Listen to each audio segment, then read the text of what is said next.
The night my husband stood in front of the world, hand on the Bible, smiling like the perfect leader, was the same night he handed me divorce papers behind closed doors. Stick with me while I share my story, and if it touches you, don't forget to support our channel by hitting that subscribe button, dropping a like, and sharing it with the people you care about. My name is Blair Kesslin. For 18 years, I stood beside my husband, Callum Rourke. I believed in him before anyone else did. I helped him study for law exams. I planned small campaign events when no one knew his name. I used my savings to support his first race. When he felt tired and ready to quit, I reminded him who he was. I thought we were building a future together. The day he became Prime Minister, the whole country watched him take his oath. He looked proud and confident.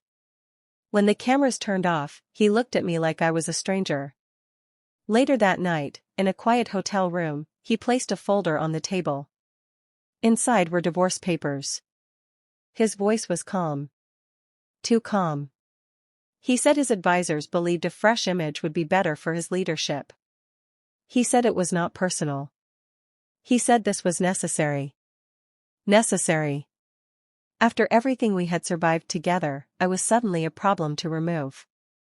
I did not scream. I did not beg. I just felt something inside me break. 1 week later, my phone would not stop ringing. It was Callum. Over and over again. He left messages asking me to call him back. His voice sounded different now. Urgent. Worried. But by then, I finally understood who he truly was. I was no longer the quiet wife standing in the shadows of his success. And this time I was not going to answer.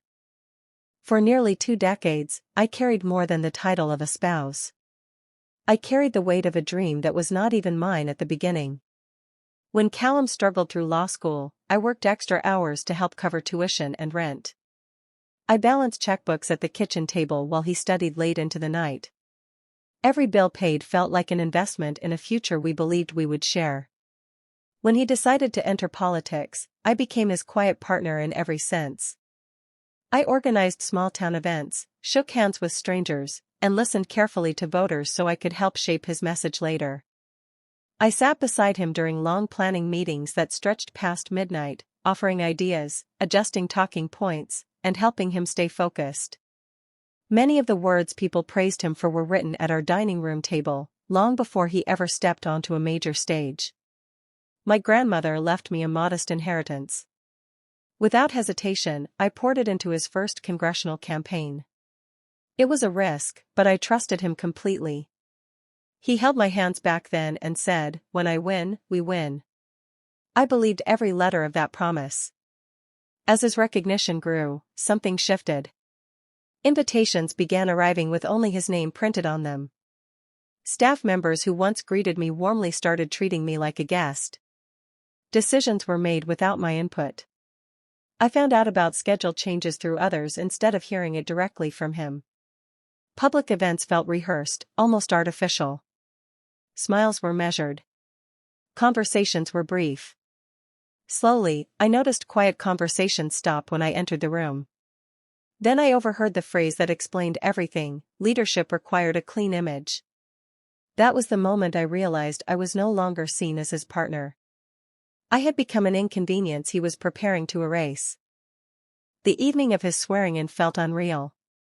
Bright lights flooded the stage, music echoed through the hall, and supporters shouted his name with pride. He waved confidently, every movement polished and controlled. When he reached for me, his hand rested at my waist as if nothing between us had changed. He leaned in and kissed me while photographers captured the moment. To the world, we looked united. I smiled because that was what everyone expected. I stood tall beside him while officials congratulated him. Strangers shook my hand and thanked me for standing by such a remarkable man. I heard praise for his strength, his discipline, his vision. No one could see the distance growing between us. When the celebration ended, we returned to the suite reserved for the night. The silence inside felt heavy after hours of noise. He loosened his tie and avoided my eyes. I sensed something was wrong long before he spoke. He placed a document on the glass table and gently pushed it toward me. I did not need to read the heading to understand what it meant.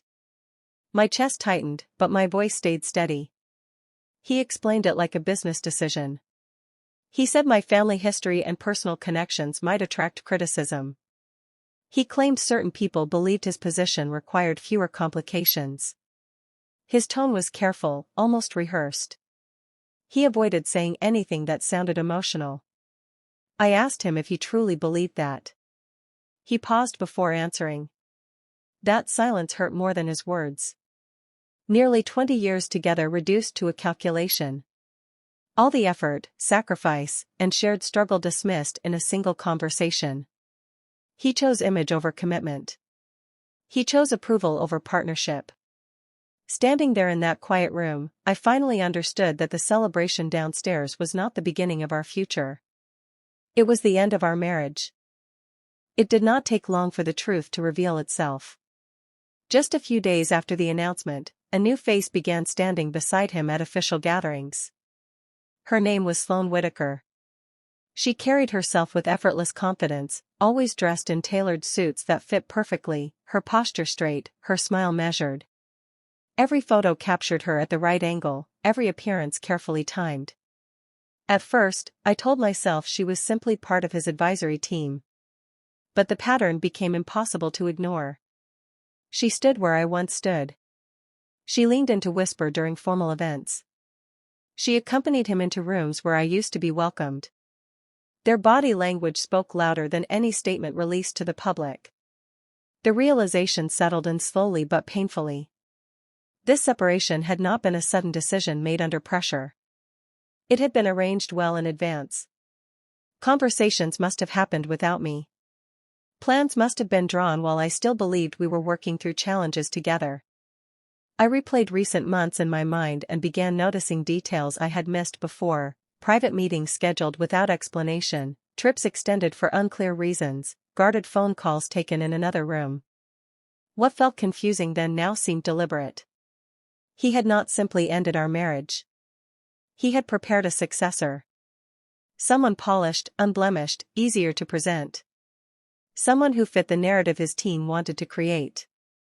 What hurt most was not her presence. It was the assumption behind it. He believed I would accept this quietly. That I would step aside with grace and allow the new image to form without resistance. He expected me to fade into the background as if I had never been part of the foundation that helped him rise. But I was still standing. And I was finally seeing everything clearly. There was one detail he clearly overlooked. For years, my role extended far beyond drafting remarks or offering advice. I maintained careful records, tracked funding sources, and coordinated complex financial arrangements that required precision and discretion. I reviewed contracts before they were signed. I understood which contributors preferred privacy and which required specific guarantees before offering support. I supervised confidential accounts that were structured to appear distant from direct influence. I monitored trusts designed to shield assets from unnecessary attention. I attended private meetings where agreements were sealed with firm handshakes instead of written contracts. I knew which commitments were safe and which ones operated in uncertain territory.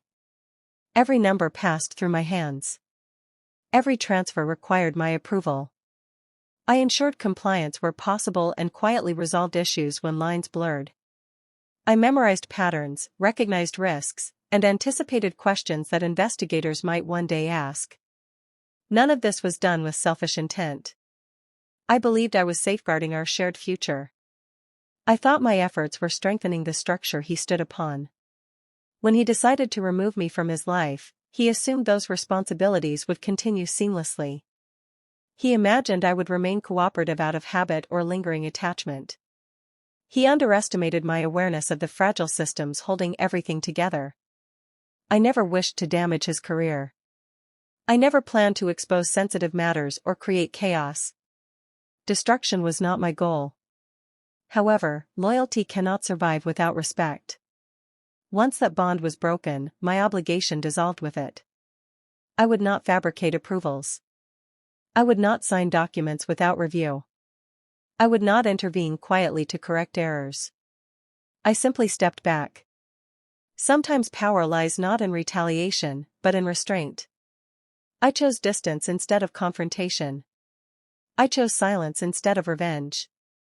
And without my steady hand guiding those intricate arrangements, he was left to navigate them alone. 7 days after our separation became official, quiet ripples began moving through his administration. Regulatory agencies initiated routine examinations into several monetary channels connected to prior campaigns and affiliated organizations. On paper, it looked standard. Internal reviews happen all the time. The difference was simple. Documents that once moved swiftly now remained incomplete. Authorizations that used to carry my approval were left unsigned. Forms requesting confirmation sat unanswered. I did not block anything. I did not alert authorities. I merely stopped providing automatic validation. Without that final verification, transactions slowed. Questions surfaced. Analysts began asking for clarification on figures that previously passed without delay. What had once appeared seamless now drew attention. He must have realized quickly what was happening. My phone lit up with his name repeatedly. The first call came late in the evening. I watched it ring until it stopped. Minutes later, it rang again.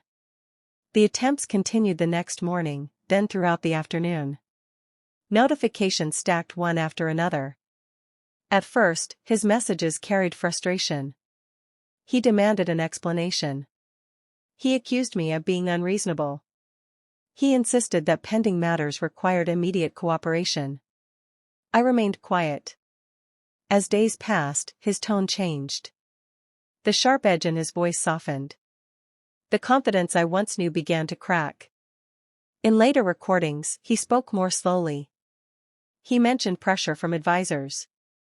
He admitted that certain inquiries were becoming difficult to manage. There was no shouting anymore. Only urgency. By the 20th attempt, the authority he projected in public had faded completely. What replaced it was concern he could no longer conceal. I did nothing dramatic. I held no press conference. I issued no threats. My absence from paperwork spoke louder than any accusation ever could. And for the first time since he walked away, he understood how much control I had quietly maintained. Late one evening, my phone buzzed again. The number displayed was unfamiliar, no name attached. I almost ignored it, assuming it was another attempt to reach me through a different line. Something made me pause. I answered without speaking first.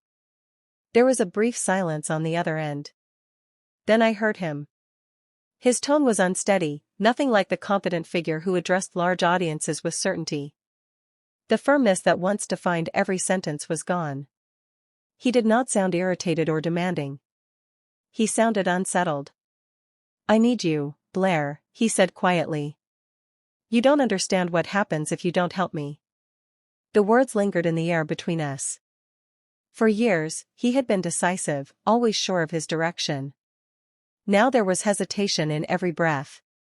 I could almost picture him pacing, searching for control that no longer felt secure. He tried to explain the pressure building around him. Advisors were asking questions. Officials required clarification. Matters he once considered simple were becoming complicated. He admitted he could not navigate certain processes alone. For the first time throughout our relationship, he seemed diminished. The authority he wore like armor had slipped away, revealing someone unsure and anxious. It was a version of him I had never witnessed before. I listened without interruption. My heart did not race. My voice did not tremble. The hurt that once overwhelmed me had settled into clarity. "You said I was a liability," I answered evenly. "Liabilities don't fix problems." There was a long pause. I did not wait for a response. I ended the call before he could speak again. As the screen went dark, I felt no triumph. Only certainty. The balance between us had shifted, and for once, I was not the one reaching out.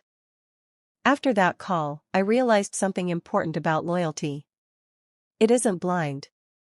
It isn't earned forever by promises or shared memories. It is a choice, and I had already made mine. The night he prioritized his ambition over our life together, a part of me died quietly, without fanfare. I had mourned that version of us long before anyone else noticed. He began to reach out again, invoking the years we had spent together. He reminded me of the late nights, the struggles, the moments when we had sacrificed for one another.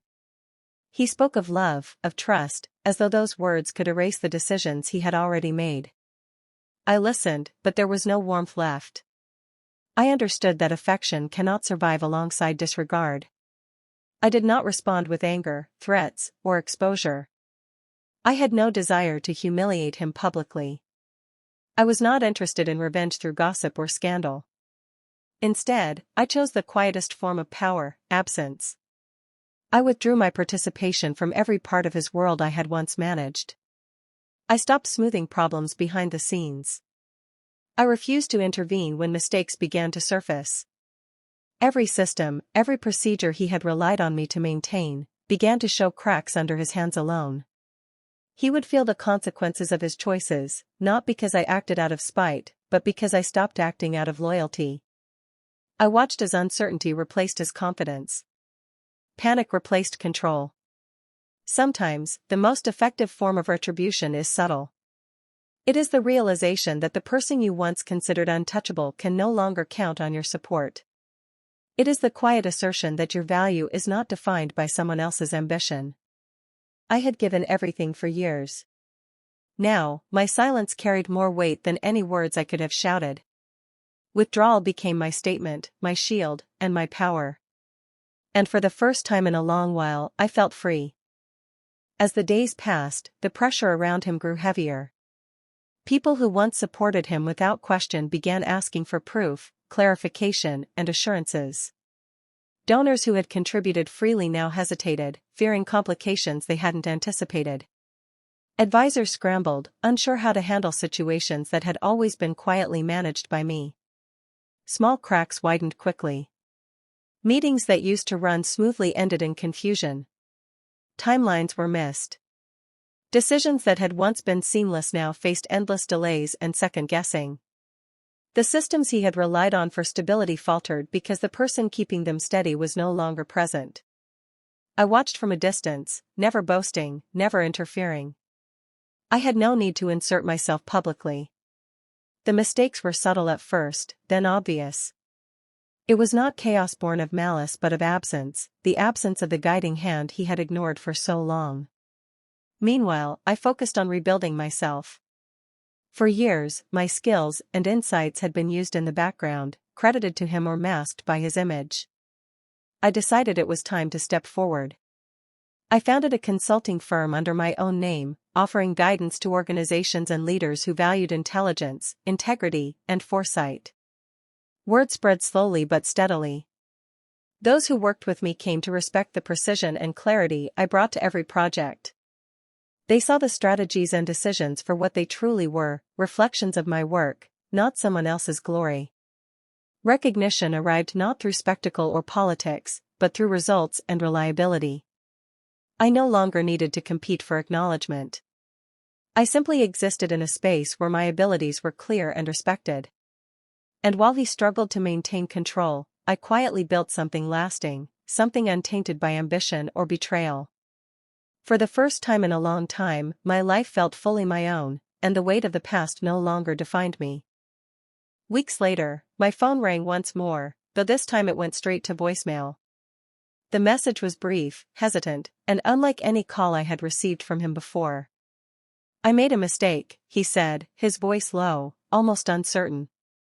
There was no pleading about love lost, no talk of reconciliation, only the weight of someone realizing control was slipping. The urgency that had once dominated his tone was now edged with fear, a fear I had long predicted but never had to provoke. I listened carefully, letting his words settle in the quiet room around me.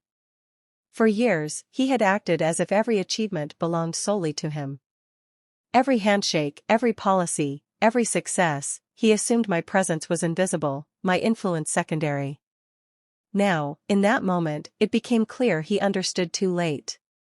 He recognized that the foundation he leaned on had always been my design, my insight, my careful orchestration. The authority he flaunted in public was supported by skills and decisions he never acknowledged until it no longer benefited him. I did not respond. I did not call back. There was no need. I had already reclaimed the power that mattered. The satisfaction did not come from seeing him falter publicly or from revenge that made headlines. It came from the quiet certainty that I had built something real, something independent, respected, and unshakable, without him. For the first time, I felt untethered from the past. His regrets, his admissions, even his fear of loss, no longer had any hold over me. I was no longer defined by association with him. I was my own force, my own story. And that truth, unspoken and unchallenged, was the most complete vindication I could ever claim. The greatest victory was not in retaliation, it was knowing I had always been the architect, and now, I no longer needed him to prove it. Do you think I did the right thing by walking away, or should I have given him another chance? I'd love to hear your thoughts in the comments. And don't forget to subscribe and hit the bell for more stories like this.